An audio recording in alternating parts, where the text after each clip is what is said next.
Hello? Is this Brooke? Bubba, Yes? it's Brooke. As in Brooke Teeny? Yeah. Hi. I don't even know what to say. I've not spoke to you since 2011, and I am afraid to where this could potentially go. I'm not mad at you, Bubba. I'm not mad at you. I've been following you and I've been watching everything that, you've been saying since you defended me with my mom. Somebody sent it to me and it actually brought me to tears. Kind of feeling like somebody had a voice for me. So I've been kind of following you now and for real? And just yeah. I'm just feeling Brooke, I don't even know what to say. I mean, there's so many things going through my head right now that I want to say and there's so many things to talk about, and there's just so many. And I thought. I'm sorry. I didn't mean to call you. I don't have your number anymore, so I literally called what was on the screen. So, first of all, I want to tell you that I'm sorry for your for Terry, and second of all, I do remember about maybe 2 months ago, I think it was when your mom did her bat crap crazy thing, and it was all over the internet and it went viral, and I just gave my recollection of how I saw things growing up. I've known you, God, I think since maybe you were 7 or 8, spent a lot of time with your family, and saw a lot of things, and I talked about them that day. I didn't know that it got back to you. Yeah, I think somebody sent it to Steve, and then Steve showed it to me, but that's not the reason why I'm calling. I've been watching, and a lot of things about things with my dad have bothered me, because a lot of people don't know. Sorry, I don't want to cry. A lot of people don't. I feel like I'm gonna cry because I always thought that you probably hated me for my involvement in what I did, and I always thought. Well, that's one of the reasons why I wanted to talk to you. I want to tell you that I was down in my dad's gym I was down in my dad's gym with him back when they set up the sting operation at the Sand Pearl. And him and David Houston got wired up because somebody was going to try to extort them for the tape. And my dad told me that he knew it wasn't you that leaked the tape. And I've been watching you take the heat for it, and I've been hearing you, say sorry. And I know that, you have a guilty conscience, but my dad told me the real story that, it was your home files, when you got divorced, that you ran down off your security footage thing when Heather had to get all of her stuff out of the house, and he said that somebody's, one of your employees had it and that they took it from you, and he knew it wasn't you. I want to just apologize because I know that I know it was not only devastating for me, obviously, because I was the butt of the joke in the tape, but I just watching you talk about everything and you being, however you got your sources, being so right, and me being through 25 surgeries with him and knowing that man's, health like a roadmap, as I say. It just made, I could tell that you cared, and I could tell that you were worried, and it pisses me off is that, instead of his people around him telling the truth and being able to get people to pray for him and help him, even though I wasn't in contact with him for certain reasons, there are people, around him that, obviously I didn't want to tangle a-holes with, when a moment like this happened, God forbid, and unfortunately it has. My life, and not trying to take me out of the equation, but that sand. You can tell I'm a little verklempt here. Yes, you are. that Sand Pearl arrest sting happened in December of 12, and had your father, and I'm not, he's dead, and I'm not trying to put any more on his plate, but my life would have been so much different. I wouldn't have lost my job. I wouldn't have, if he would have just let that be known. And it was the truth. I know. And I don't understand. I know. And so you're the only person that I've ever talked to that has stepped up and said, and I'm almost in tears of your generosity of offering me that information, because it totally. I just can't watch you beat yourself up. I can't watch you beat yourself up, because for me, you were always my Uncle Bubba, and I know you're known as a shock jock and this and that, but I mean, just you were always so kind to us as children, and so sweet to us, and just had been in our lives so much, and it was devastating to lose you. And I remember talking to my dad down in the gym and being like, well, why can't it just be that you're being extorted by who's really extorting you, who's really trying to extort you? And, he kind of blew it off, whatever. But I didn't really, I didn't really understand all of it. I thought that there was a reason for everything. And I just don't want you to keep beating yourself up over that, because he told me he knew that it wasn't you. And I tried to get in contact with him, and during the depositions for the Gawker deal, and you know what the office is. He's given me the office for me to make sure I say the right things so that, it can. He told me that. He told me that. I mean, I know that I just don't understand. There's a lot of things that I don't understand, and a lot of things being revealed to me now that he's gone. Some surprising, some disappointing. But yeah, when I think about it, had it just been the people that were really releasing it, the story could have been the same. The payoff could have been the same. All of it could have been the same. You just didn't have to take the hit. If anything, you did a job for him, and I appreciate you doing that for him. But I just don't want you to live. I just don't want you to live with the guilt. That's what is bothering me. So I just wanted to tell you that. Brookie, I don't even know. I'm a person that talks for a living, and I'm just absolutely, completely locked up.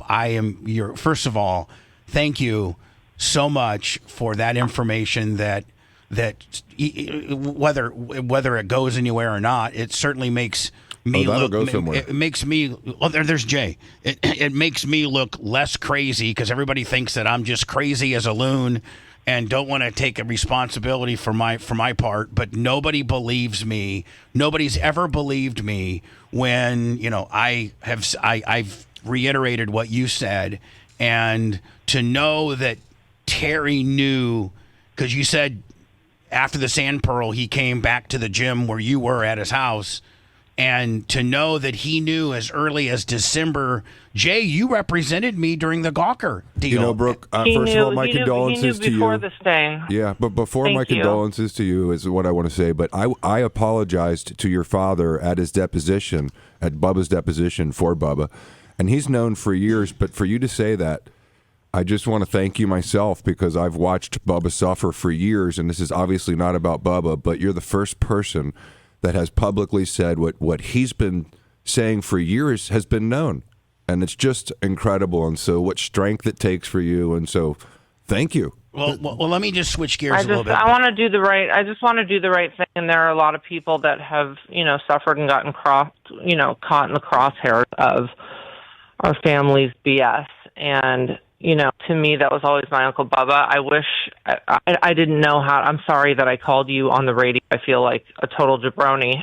No. I didn't have any way to get a hold of you. I look forward, if it's okay, in calling you today and catching up, just because you and I don't mean this to sound creepy, and I hope nobody takes it the wrong way, but Brooke and I had such a bond when we were all hanging out. You was. You taught her B. I taught. You know what? You know what, Lummy? I have for years said it, and now I can get the person on the phone that actually can confirm it. When I saw your autograph, I have many a times, Brooke. Oh my God, I got such a smile on my face. I many a times would be like, "Look at that big B." You taught me my autograph. Yeah, we were flying. I don't know. Terry was getting some kind of back procedure, and Brooke and I had to get back to Florida. So Terry let me, be your guardian, and we flew back first class on Delta, and we just didn't really have much to do. I don't know. I don't think we had a movie or anything to watch, and so Brooke was just starting her music stuff, and she's like, "Uncle Bubba, what if I ever have to sign autographs or something?" And I'd be like, "Oh man, you know what? Let's work on and you got a B and I got a B. Let's work on." I mean, we were just like a couple kids, and so she signed it the first time. I'm like, no. You got to make that B bold. Let me show you how I sign mine. And I did mine real big the way I do mine. And by the end of the flight, the 4-hour flight, we had her Brooke Star autograph dialed in. Did we not? Oh my God, I got such a smile on my face. I've used it ever since. and you know what? I know. I'm trying not to cry. I got a little tear myself because Bubba's really good with kids. He always has been good with kids. He's been that way to my children. Go ahead. Yeah, Bubba is. I'm sorry to interrupt. Bubba is and always has been so nice to us, and just was. I mean, really, truly. I mean, I watched firsthand. My dad's best friend. I mean, Bubba, like you'd run through a burning building for the guy. I would too. I'm sad that I wasn't part of his life, but there are bigger forces at hand that I don't think I'm strong enough to. I don't think I have the powers to go against. So I kind of stepped back. But a lot of things are bothering me. I knew that man's blood. I mean, I don't understand how you can. And he always said this about you. And I don't know if a lot of people are going to be able to understand it, but Linda's maiden name, and her family they're the Claridge. And Terry's Pete and Ruthie, they were Boleas. And so Hogan would always say, "Man, I'm telling you right now, Brookie, she's a real Bolea. Now, Nick, he's a Claridge. He takes a shortcut. He's lazy." But Brooke would be, of the two kids, God, I'm reminiscing. I sound like a little bitch. Of the two kids, we would be done. Guess who, Dan? Guess who would come down and work out with us? Brooke. Brooke would work out. Nick would be up, I don't know, doing some Fast and Furious stupid game, and Terry would be so mad. Brooke was the hardest working person in the family. Oh my God, by far. She worked. She all day long. I just felt bad. I didn't want my dad to work out alone, So he'd come over the pager, and I'd be like, "Nick, are you gonna go?" And I was like, "I'll go," because I felt bad. I didn't want him to beat it because I knew he wanted company or wanted to So let's have one of his kids down there. Let me shift gears if I can, Brooke. And if you don't want to talk about it, you don't have to. But are you doing I fundamentally love you from the bottom of my heart, just like you were my daughter. And I've thought about you every day since the last time we spoke in 11. And I wish this conversation could have happened 10 years ago. But that being said, you have been through, you personally and your family, but more importantly, you're a brand new mom. You just had twins. I think you just got married to a former Pittsburgh Penguin. Really, I think we found out the guy's name and we watched some of his best fights. Yes, talk about alpha male. Yeah, he's a badass. Yeah, I can't wait to meet the dude. He's a good dude. He seems like a good dude, and I think I call him Saint Stephen because he's so kind to me. Hockey players are the nicest men ever. Great husbands, great fathers, and badasses on the ice. Yeah, nobody's gonna grab your man. Nobody's gonna grab Brooks' ass at a bar. No. Their ass with. So anyway, no. how I know that you're probably not doing too good. And are you okay? Are you doing okay? There's a big, there's a lot going on. There's a lot of things have been going on. I had some sources. I think I was maybe the only person that was going on a limb and not necessarily the most popular guy in the media by saying at least fairly accurately what your dad was going through. And I know that when you and him were together a couple years ago when he was going through some procedures, you kept copious notes. I mean, you always did. You always were more up on his health than anybody. Are you okay? Are you gonna be okay? I mean, how are your kids? You know, I know your husband and you are probably good, but are you okay? I'm okay. I'm conflicted, to be honest. You know,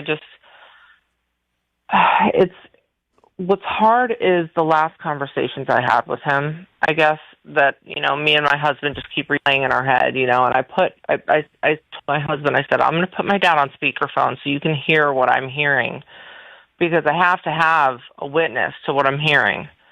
And he was telling me that certain people around him, one business partner in particular, you know, I was in his kitchen after he divorced Jen, and God, that woman was a saint. Which, by the way, I don't even know that you've heard what I said, but I think I had a short. Let me. You know what? Can we put on the screen Brooke Hogan on the phone? You know, can Macho do that? He's working on it. Take a little picture of her. Yeah. But anyway, it's already there. I said, I don't know, a couple. We did a short where I said this wouldn't have happened if he was with Jennifer McDaniel. Correct. That woman took care of him when he was in even sometimes worse condition than this, and she was such a good person. And I've always wanted, and I don't know if you know this or not, Brooke, but somebody gave me her number, and I spoke to Jennifer. You probably don't have any idea about this. Yeah. And I apologized to her, because when this whole sex tape thing came down, it was right when they got married, and it had to be the worst thing for a newlywed to have to go through. And I actually got her on the phone for like 10 minutes, and she sounded great. She sounded like she had like a whole new positive vibe about her. And she said, Bubba, I forgive you, and thank you for calling me. It means more than you could, because I've always wanted to apologize to her, because I can only imagine, you know, what something like that would do to a newlywed. I mean, it was a very scandalous, not cool thing, and I was able to apologize to her. It wasn't just a sex tape, and that's so nice of you. But I mean, they were.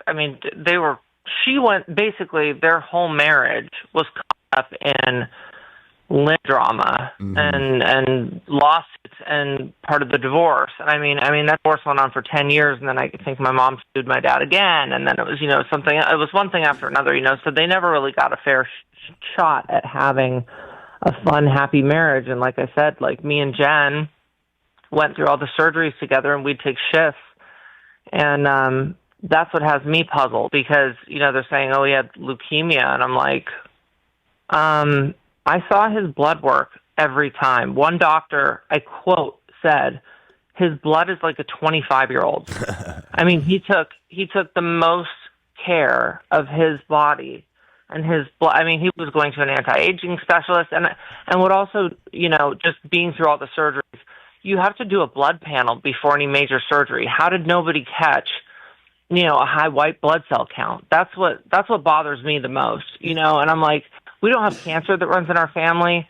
It seems weird. And then the kidney dialysis curveball, you know, that came out of nowhere. You know, I've been out of his life, you know, for 2 years, not by choice. You know, definitely not by choice.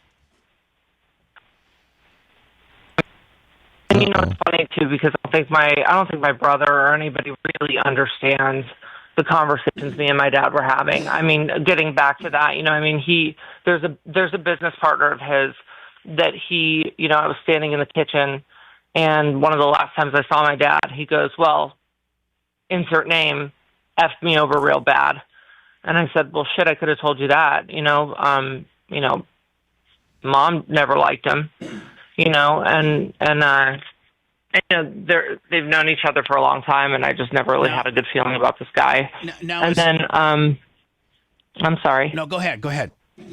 No, and then, you know, just with his dating life, I mean, after Jen, he dated a couple people, and you know, Sky was always super nice to me, but he was expressing some concerns, you know, in that area, just with, like, how they got along and stuff. And I told him, I was like, hey, you know, like, if you need to end it, I said, I'll be your fall guy. Just say that say that I don't like her, or say, you know, whatever, like, I'm on your side. I'm on your team. Whatever you need from me, like, I got you. And then out of nowhere, it was like he did a 180 and started working with the person he just said screwed him over. And he said, I'm not getting married again. And then literally like 2 weeks later, he got married. It was just a really weird turn of events. And me and him went back and forth on text messages. And I was like, Dad, like, this is the time for a fresh start. Like, this is the time to make the right decisions. This is the time for you to stop, you know, stop the madness. Like, let's not make another decision that blows our family up again. Let's not make another decision that, I said, you got more money than God. Let's just ride your boat right off into the sunset. You know, me and Jen had him in not mint condition, but pretty good. We had him going pretty good. I even told my husband, I said, you know, looking at him now, I said, in my heart of hearts, I could see him living to be, you know, 85-ish. I could see him making it to 85 or something around there. You know, his heart was compromised, but, you know, that valve surgery shouldn't have been the thing that took him out. You know, opioids would have been, because they slow your breathing, you know, and if you've had a major heart surgery, and I sent over my detailed notes, and on the notes it said no opioids, and he even asked me, like, tell them no opioids, because it would slow his breathing down and he wouldn't have oxygen. And when I heard about acidosis, and I was putting the pieces together just from what you were saying, what I kind of was hearing around, you know, the block, I knew what was going down, and I was like, this is the beginning of the end. And you know, had I been, I mean, I caught nurses trying to take pictures with him as he was coming out of anesthesiology, or out of anesthesia. I mean, it's like, me and Jennifer literally had to be like, you know, guards. I mean, there were no limits. Nurses would just, you know, try to take pictures with him while he was sleeping, and I caught people double dosing him and getting the medications wrong. I mean, it was tedious, you know. So these last 2 years, you know, I don't know how much work people have been putting in, but me and Jen, you know, did the heavy lifting and had him in a really good spot. Now, now, Brooke, do you find it? Now, I have Dr. Dan here, and he's familiar with death certificates and autopsies and medical examiner reports, and you know, that's not the world he necessarily lives in, but he's very familiar with it, and he's like, it is very. Hi, Doc. Hey, Brooke. Again, my condolences. Good talking to you. I hope you're doing well. Isn't this such a? I mean, God, I'm just. I'm just giddy. I'm sad. I got so many emotions going on. But Brooke, let me ask you a question. You know, so I don't know if you went and if you've seen any of the things that I've talked about yesterday. But the medical report was released, and then the St. Pete Times broke it down, and his doctor, was it Fitzgerald, Lummy? Yeah, Gerald Fitzgerald. Gerald Fitzgerald. He did the initial report on what caused the death. And then the medical examiner just took his word for it and said, you know, he didn't do a report. Dan, it says right there on the death certificate, not applicable. Right. Meaning there was no case number, meaning the medical examiner did not look at the notes that the regular doctor did, and then the no autopsy. And so, and people think I'm crazy, and this is your father we're talking about, but I don't necessarily. It's tough for me to say this, but I think that there's a chance there might have been a bad guy in the woodpile. Eric Bischoff said that on Monday he saw Terry, and Terry didn't have any machines there, just a medical bed and a little rehabilitative breathing little man, you know, like a little thing that you breathe into, a little, you know, like a little thing, spirometer or whatever. Yeah, and then Jimmy Hart saw him on Wednesday, you know, less than 18 hours after he died, and Jimmy Hart said he looked good. He looked, you know, pretty good. And then that tells me that the valve replacement, because he had a calcified aortic valve, and this conversation was had like maybe 3 years ago, and the doctor said, you know, it's kind of a last-ditch effort. It'll buy you 10 years, but not more. But, you know, let's not do that quite yet. You know, I don't know if it was absolutely necessary to do it. You know, I was kind of the one to do everything holistic or minimal as possible, you know, before going to the last resort. I do think it's weird that no autopsy was performed because, yes, you can have a heart attack, but what was the reason for the heart attack is the question. Because if he was up and doing breathing exercises and stuff, that means that the surgery on his heart was a success and it was working. So, anytime he's going to AFib,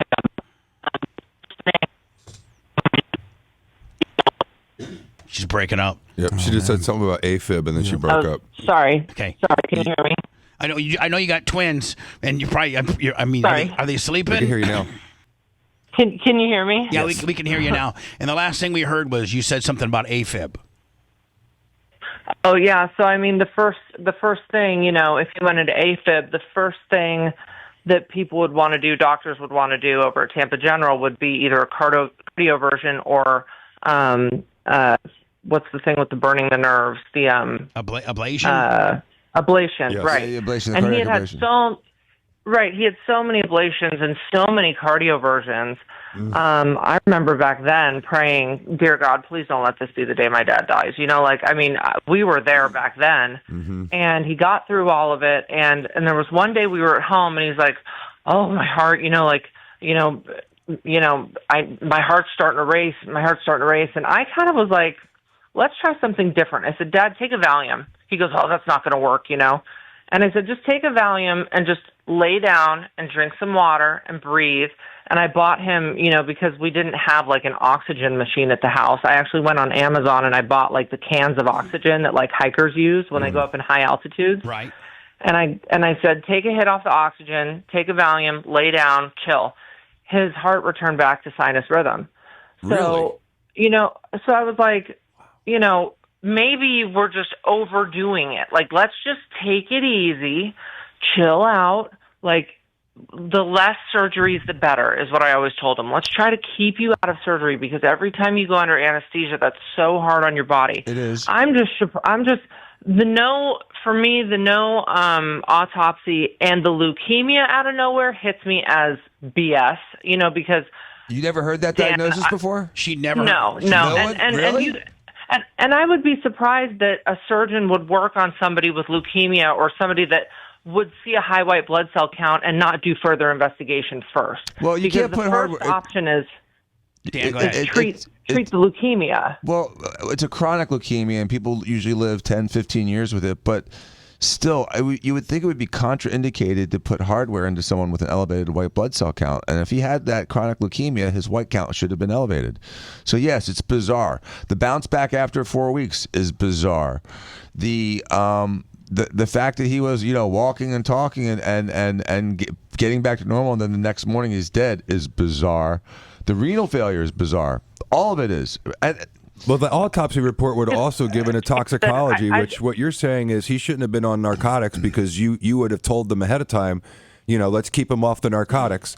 And so, wouldn't it be interesting to see what's in the toxicology report that's not in existence? Yeah, listen, this is really, really kabuki. But Dan, if you're ported up to do dialysis, like you mentioned yesterday, anybody can stick anything in that port, and you said there's 50 things that somebody could stick in there to kill you. Yeah, and I'm not. Don't even get me going. Don't even get me going. I told my dad. I said, you need to put cameras in your house because I said if you're dating one of these, biatches could push you down the stairs and. Nobody would ever know. So I was the one that told him to put cameras in his house, actually, because after he was done with Jen, I said, if you're going to be dating and stuff, somebody could say you touched him, or That's why I had cameras. That's why I had cameras in my house. Oh my God! Because I actually had an instance of that when I was single. I had a girl that tried to pull some nonsense like that. So Tom Bean said, "We're putting a camera in your bedroom." So, Brooke, I have a couple questions, if it's okay, Bubba. Yes. What's your relationship with Sky, with Nick, and with Scientology? I think everyone wants to know those three answers. That's a loaded question. Meant to be. Sky was always really nice to me. Her children were darling. And when my dad was like, I don't know about the 3 kids and this and that, I actually told him, I said, if you're not going to get married again, I said, kids can bring new life to situations. I said, just, enjoy them. If she's got sweet kids, just sometimes kids are funny. And, I thought maybe it would bring some, levity to his life and some lightheartedness, And he told me he was never getting married again. So I was like, well, that's not a worry, and she's nice and she's cool. And, I don't really want to go into too much detail about our conversations, but he was saying, she's pushing the marriage thing real hard. And I said, well, Dad, you don't have to do what you don't have to do. You can, and that's when we had the conversation. And I said, well, why don't you, and he's like, I'm trying to figure out a way, out of this thing, whatever. And I said, well, blame it on me. And he goes, well, if I broke up with her, it'd be really bad. And I said, what do you mean? And he goes, I don't want to get into it, whatever. So, that was the first kind of thing that I was like, what the hell? Why would he say that? So, I don't know, somebody that brought it to our attention that, she was a Scientologist. She said she was a Scientologist, but she said she left. But I started digging a little bit deeper, and she's, and this doesn't mean, trust me, I don't know really much about Scientology, so I'm just, telling you kind of what my digging did. Right. She's still in good standings, and when I brought that up to my dad, he goes, oh, well, she just doesn't want to, leave because she still wants her kids to be able to see the grandparents and this and that. Her grandparents are highest level, OT8, I believe, or her parents. And it just, to me, I actually, God bless his soul, I actually called Mike Rinder and talked to him. Really? And he didn't have very savory things to say. So I kind of told my dad, I said, listen, this is what I have. I had a friend that was ex-FBI look into the situation, and I was kind of, really going to bat for my dad and saying, hey, you need to be careful, if you want to date her, cool, just don't get married, just don't get married, just, you don't have to.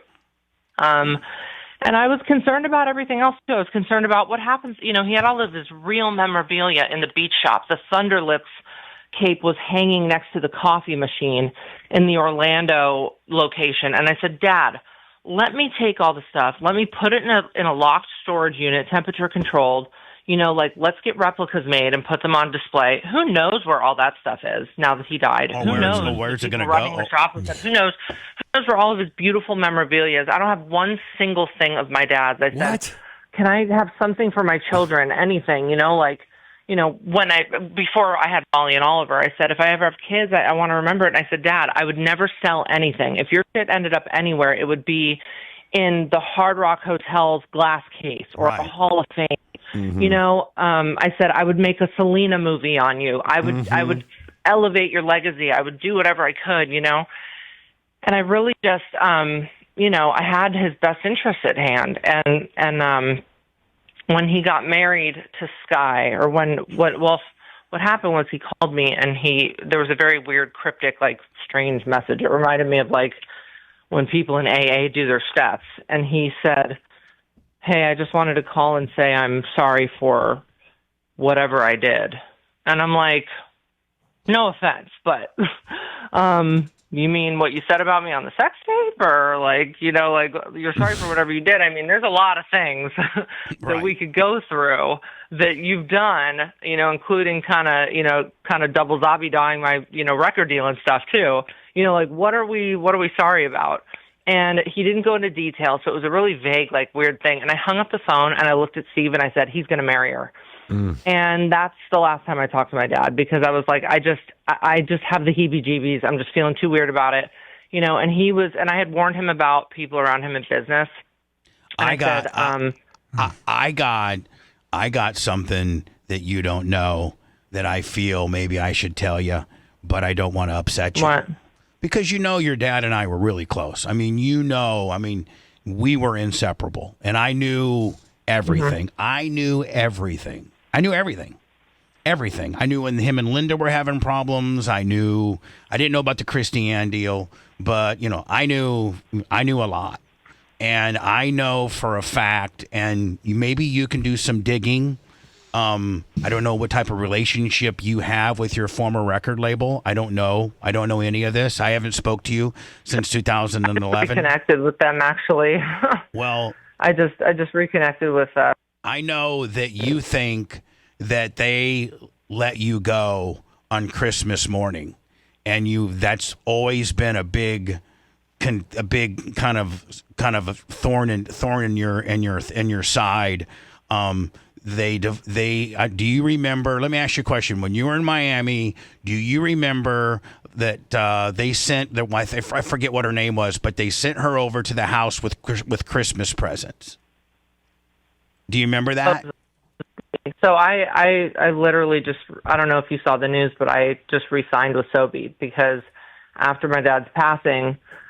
But do you remember? Hold on. But let me ask you a question. Yeah, I remember that day. All right. Do you remember how emotional that day was and why it was one of your worst days ever? Do you remember that there was a letter in there from Sobe releasing you from your contract? And again, there's probably 5 people in the world that knows this information, and you're not one of them. And so, do you remember how much that made Christmas suck and how you were just blown away that inside of your Christmas present was a letter saying we're terminating you or something to the effect of getting rid of you? Do you know that your dad is the one that wrote that letter? What? That didn't come from Sobe. That came from your father, because he was trying to blow up your Sobe deal because he wanted to sign Paul White to a boxing contract and do all this other stuff with Cecil, whatever the guy's name is, Cecil, whatever.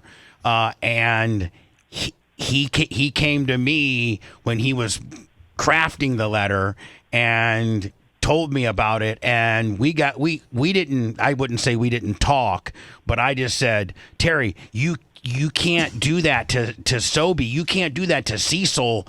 You can't do that to these people. You got to let them, if you don't want her to work there anymore, you got to do it in conjunction with them. You can't play them.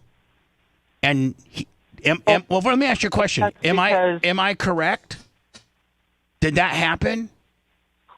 Well, I just reconnected with Sobe actually, and went over. I was talking to, his name's Unique, but he went by Stax back in the day, and that was the guy that my dad was talking about on X tape. Yeah. I just reconnected with him, and I told him the story, and I said, I was so upset, and the same night I walked into the Forge in Miami, and I went with Amber Ridinger. And I was like, I was really upset. I mean, I was crying. I was like, and my dad and Cecil used to be boys, like they used to be friends. And I was like, Daddy, you can't be friends with them anymore. I can't believe they would do this. And honestly, Bubba, I didn't know what I did wrong. I mean, to be honest, I was in love with the guy. We really got along well. We did music great together. It was like the most fun I've ever had in my life. Right. And he hated that you guys were together, so he was going to blow it up. Well, what I think was even kind of the bigger issue was that, and I did not know this at the time, because him and his dad talked. Unique knew about Deanne, and he was told to not tell me. So that I'm trying not to cry. That makes a lot of sense because, exterminate me and Unique, there's no chance of me finding out about Christiane. And he can, after talking to Cecil, I said, what exactly were you doing with my dad? Because, my mom had said something about, she was like, Linda, like, oh my God, your dad, that's stupid. And I was like, I know your dad was in business with my father, and basically in total, Cecil got soaked for $9 million. Yeah, $3 million. $3 million. Hogan got Big Show $3 million to do this some kind of hair up their ass boxing deal. Bought Big Show a house, got him a trainer, and Big Show was going to be a professional boxer. Then Big Show realized how tough it was, and Cecil got left holding the bag of poop on that too. I mean, but energy drink or something. But I'm like, don't talk about your investment in my music career when I kind of walked you in the door to investors that spent stuff than mine. So it's not that I'm not grateful. I mean, I was telling my husband last night. I said I would not be where I was without my dad, obviously. You know, I mean, he was the catalyst to these things, but also at the same time, the second I got going, it seemed like he kind of pulled the rug out from underneath me. So I don't. He did. That's something that I'm grappling with too, is like knowing that truth and also, you know, loving and missing my dad.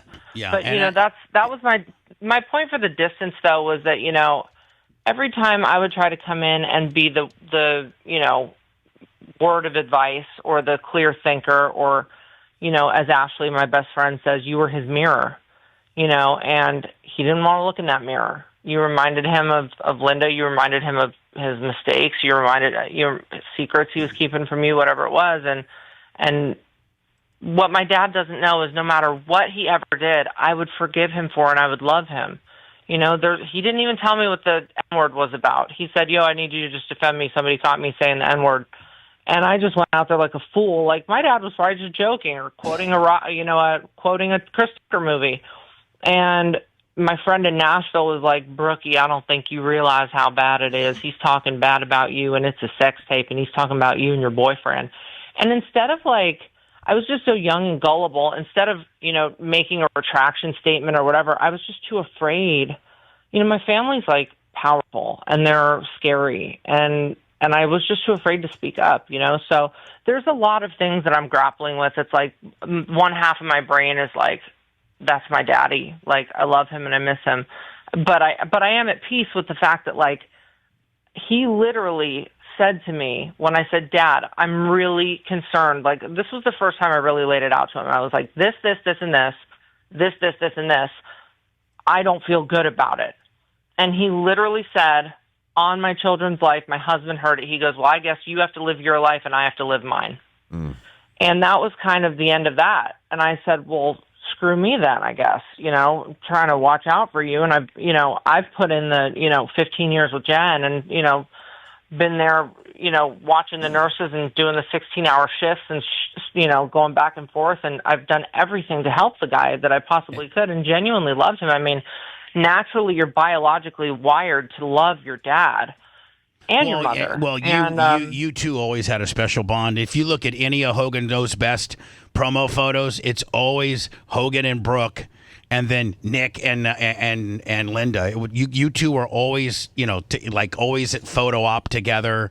And let me ask you a question. It just makes me sad because I just don't know what was ever real, because all of those things took place over a course of years, and I don't know how, when doing those things to somebody, you could look them in the face, pretend like nothing's wrong. I don't even know how you could get away with those things and not be nervous that somebody's going to question you. But nobody questioned him ever, So, I mean, he just kind of was in control, I guess, But regardless, I loved him. I loved him so much. But when he entered this world of what Mike Rinder had warned me about, and I was now pregnant with twins and married, and my husband's family is so kind and so sweet, and I have something to lose. Money didn't matter. I was like, take me off everything. And I was sobbing. When I wrote the text to Terry McCoy, the guy that manages his money. I was sobbing, and I just said, take me off everything. I don't want to be a part of it, because I knew in my mind this is how the math was going to work out. If Sky is a Scientologist, which apparently she's still in good standings, but she says she left. It's not for me to judge. She was always nice to me. I have no problem with Sky. But if she was a Scientologist, I know that that's a very powerful backing. And then I thought, oh my God, if I get left any money, or if Nick gets left any money, no offense, but my mom has been known to kind of find herself in the mix with, things like that.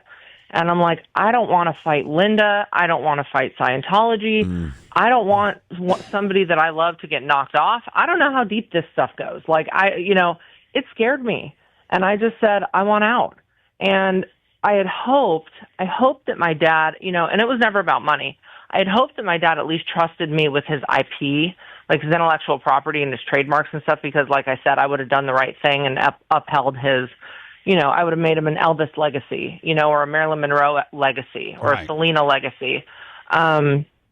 And I hope that whoever has his marks does that. I just know that the people around him are pretty shady and not in his best interest. I was pretty mad. I wrote someone in that camp a pretty scathing text message saying, nobody's telling him to sit down. Everybody's there for a paycheck. Everybody is there egging him on because you guys are getting paid. And I said, nobody said, Dad, sit down. You don't need to be doing this. Everybody's egging him on. Everybody's pumping his ego, and I said, it's killing him. Let me ask you a question. Is it true that you asked him to walk you down the aisle and he wouldn't? Yes, I was with Steve in his living room at the Eldorado house, and I said, Daddy. Oh, she's cutting out. Yeah, can you hear me now? Yeah. So you said you're at the Eldorado house, and you said Daddy. Yeah, we were at the Eldorado house. We were sitting in the living room. My dad knew we were going to get married because Steve had to ask him. And what's really sad is when Steve asked him, he said his response was, just as long as you guys are good together, I'll never do it again. And I asked my dad, I said, Dad, for real, if you had to go back in time and, have kids, would you do it? Because me and Steve were thinking about having kids. And he said, no. So that kind of broke my heart, but I was like, all right, he's being honest. Maybe he had his reasons or whatever, so no big deal. But I asked him, I said, hey, we're not going to do a big thing. It's just going to be me and Steve. You don't have to run into Linda.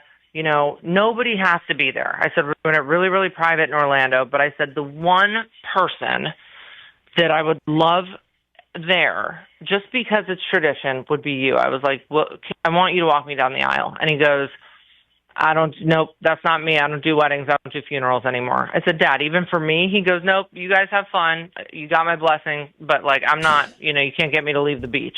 Wow. Was his thing. You can't get me to leave the beach thing. I guess it just, maybe he was just so jaded from marriages that it was just like, yeah, but hold on. You guys can be you can be jaded from marriages, but Brooke, you're his flesh and blood. You're his firstborn. You are his you are his daughter. You are, oh my God, there's so many things that you are that, he used to go to TNA 3 times a week in Orlando. Driving over to Orlando is not a big deal. And I'm sorry for you. That's. I read text messages. Steve wasn't telling me. And at first I was kind of, I had some heat with Steve because I was like, why didn't you tell me you were texting my dad this whole time? And he goes, well, I didn't want to hurt you. I was just kind of gauging, where he was at. And he said, you can read him if you want. And he turned the phone over to me. We were at lunch, a couple days ago. And Steve wrote him the nicest text messages. Brooke loves you so much. I would love to mend fences. You just tell me how, for you to see the babies. At one point, I think he said, hey, you guys are in Jacksonville. We're an hour and a half away, and it was like, no, we just fly to we take private. We just get in, get out, whatever. And it was just like every single text message was just met with cool, thanks. All right, cool. Let me know. And Steve told him, Brooke almost died on the table. She hemorrhaged. She had, 2.5 liters of amniotic fluid, which, Dan, I know, if amniotic fluid enters your blood, you're instantly dead. So having a lot of amniotic fluid is a big, big danger. And I also lost 2.5 liters of blood, and they couldn't. So hold on. We're talking about when you gave birth, you had these complications? Yeah, I had a C-section. Yeah, I had these complications, and I had my right arm completely rigged, full of my IVs and stuff. So they were going to do a blood transfusion, and when they hit my left arm, they blew my vein. And the nurse was panicking because I was going out. I was a goner. They hit me with blood pressure medicine 3 times. Scary. And I said, Doc, just in my Terry thing, just like my dad, I said, hit me with it one more time, brother. Hit me with it one more time. Give me one more gimmick, brother. Give me one more gimmick, brother. And he goes, I can't. There's no more blood to compress. There's no more blood. We have to give you a blood transfusion. And by the grace of God, he he looked at my cervix. You know, when you go to get a C-section, they don't look up your coochie. Right. They're just like, we're taking the babies out from underneath your belly button. No big deal. Cut, snip, snip, they're out. And he looked at my coochie and he said, she's 2 centimeters dilated, actually. I was actually already in labor. I didn't even know that because I was so outstretched that I didn't realize, but I was already 2 centimeters dilated, and there's this new invention, I think, called a Jada, and you stick it up in your uterus, and it starts sucking your uterus down because my uterus wouldn't contract, and the hemorrhage wouldn't stop, so it was sucking blood and whatever, and they wheeled me into post-op. They had me stabilized, and he goes, if you keep bleeding like this, we're going to do a blood transfusion. And I go, bleeding like what? And he held up a clear bucket that looked like what a kid took to like the beach.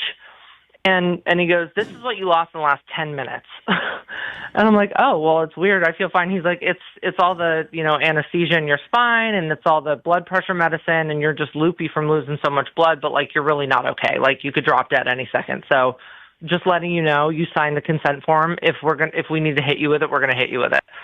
So, now, Terry, luckily did Terry know about all that? Yeah, Steve told him. I mean, it was public knowledge, too. I kind of mentioned it in one of my Instagram posts. But I will say I got to thank my dad for his blood because we both have really basically thick blood. We're iron rich. So in our family runs something called hemochromatosis, which is iron overload. Just like Bubba. And I have so much iron in my blood. I have the same thing. I have so much iron in my blood. I'm like, that's probably what saved me was that thick-ass Bolea blood, So, I have a lot of things to thank for my dad. I'm trying to remember the good times. I'm trying to also digest the information and more betrayal and more things that I've been finding out, like what you mentioned. Yeah, and I didn't mean to hit that with you. I just wanted to let you know. No, it's okay. It makes sense though because Cecil goes, "You were always a Sobe artist. Like you never left," and I was like, "Really?" No. And it hit me weird when he said that, so that makes a lot of sense. I'll ask him about that. But, I thought it was weird that it was a letter inside of a Christmas present. It was like he would have emailed me. He walked me. He walked me right through how he was going to do it and everything. And I'm like, Terry. You didn't talk him out of it? You couldn't talk him out. Yeah, like, what the hell, Bubba? Merry Christmas. Merry Christmas. Here's Uncle your gift. Bubba, thanks a lot. Listen, Brooke, No, but I know that he was very influential on the people around him, and I know that it was like he had this magical way of seeing you and kind of dragging you into the plane, so to speak. And that's the one thing too with Linda. She's got this deep hatred for me, and it's like, listen, I wasn't just on Dad's side. I knew how many times Dad cheated on you. I knew the damage he did. Anybody that went through that much cheating, between Kate Kennedy, Corey Everson, Christiane, Heather, whatever it was, I know it would drive somebody insane. Why she stayed? For me, as a person of integrity, I wouldn't have stayed. I would have said, you cheated on me once, I'm leaving you. But she had a lot more at stake, so it's like I don't know her reasons I wasn't in her shoes. But Perez Hilton goes and writes, I do an interview with Perez Hilton, and he titles it, My Mom Does Drugs, which I did not say. If you watch the interview, I didn't say that. But, she is so quick to react. Ever since then, it's been like she's waged war. And I'm like, the only reason that I haven't hung out with you is because every single time you end up tearing me a new one. And I don't even know what I did wrong.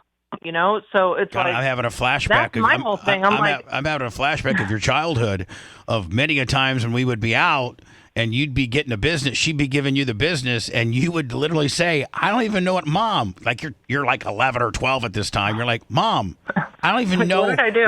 Why are you kicking me in the shin with your high heels?" And then Hogan would be like, "Linda, knock it off." And but Brooke would have like a gig mark on her shin, and it would be bleeding. Jeez. And Linda was good with one bottle of wine. Linda, fun as hell. You start getting on bottle 2, it starts getting a little bit sketchy. It starts getting sketchy.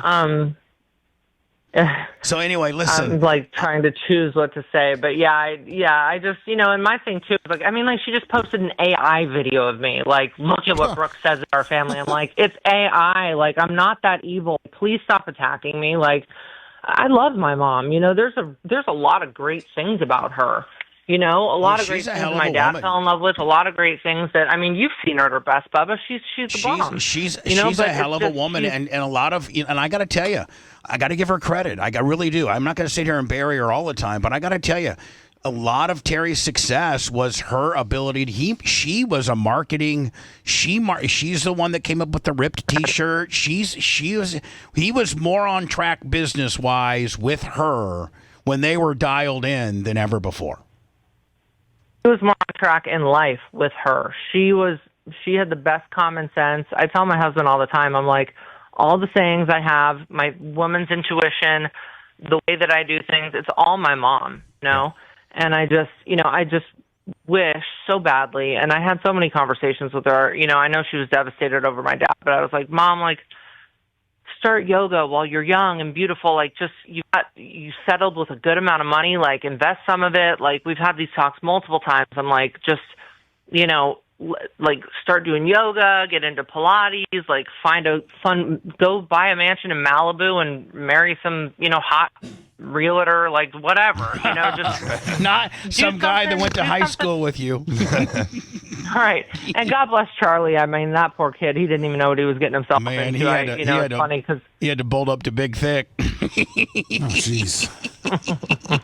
Hey, Brookie, listen, we could talk forever, but I am literally, I forgot. Oh no! What's that? You there? I feel bad. I'm just having a private conversation with you. I forgot that we're actually on the air. So that's amazing. I just got to tell you. But yeah, no, I'd love to talk to you more. Can I get your number from? Can I put you on hold and get your number? And I'd love. This has been such an unbelievable red letter day for me to be able to reconnect with you, to find out that you don't hate me, that you understand how things went, and thank you for forgiving me, and thank you so much for calling. I'm a lost for words of your kindness and setting the record straight and giving us some insight as to what went down and what's going down. And I know you have two beautiful children, one of which I think your daughter, his middle name is after your father, Molly Jean, I think it is. And I look so forward to talking to you in private. We're going to be like a couple little bitches gossiping, but thank you. You know what? I'm going to probably cry when I see you. I thank you so much for reaching. I would have never connected with you had you not reached out, and I'm so thankful for that. And I had to call in like a jabron. I know you're on the. She's on the jabron line. She's on the jabron line. Listen, babe, I love you. I love you so much, and I love your family. I love your new family, and I did love your dad. I really did, and I know you were a very. Oh. Breaking up again. She's hit that bad spot. I mean, no, I was getting ready to get a high spot from her, and she broke up on me. That's no. Even though you were known as a shock jock, you were always Uncle Bubba to me, and you always had a heart of gold. And I'm sorry for everything that you went through, and that you've been kind of beating yourself up over this. But know that I know the truth. My dad knew the truth. And you were always so kind to us as children and stuff. So I'm looking forward to reconnecting with you, and I hope that you're okay now, and seems you're doing good. You've got a radio show again, so that's good. I do. I got one. We're doing really good digitally, and we got like 4 or 5 affiliates. We're doing well, and my family's doing good. I got a good girl in my life. So I can't wait to tell you all about it. I love you so much. Tell your husband, thank you for being so good to you and being I'm sure he's a great father. And he is. I so look forward to talking to you. I'm going to literally get off the air and as fast as I can call you just to keep talking to you. So. Oh, well, I love you, and thank you for being so good to us as kids and being good to my dad.